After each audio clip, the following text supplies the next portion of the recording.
Air menggenangi ruas jalan Pengayoman Kabupaten Mamuju usai diguyur hujan selama 2 jam.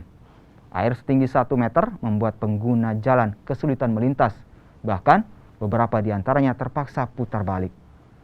Selain ruas jalan, kompleks perumahan Pemda setempat juga ikut terendam banjir. Untuk menghalau air, warga menempatkan tumpukan karung berisi pasir di depan pintu rumah.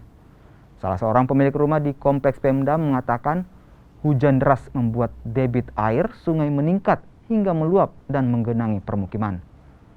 Warga yang rumahnya terendam memindahkan perabot rumah ke tempat yang lebih tinggi.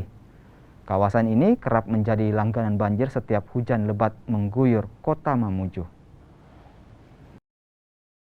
Mulai jam cuma sejam ini. ya, mulai jam 4:30. 4:30. Iya. Oh, banyak, Pak. Mulai dari sekitaran sini, depan, di belakang semua akibat dari meluapnya sungai. Sungai di belakang Iya, sungai yang di samping ini, di jembatan yang meluap, jadi dia gerangin semua rumah di situ. Ya, 3 kali setahun. 3 kali setahun.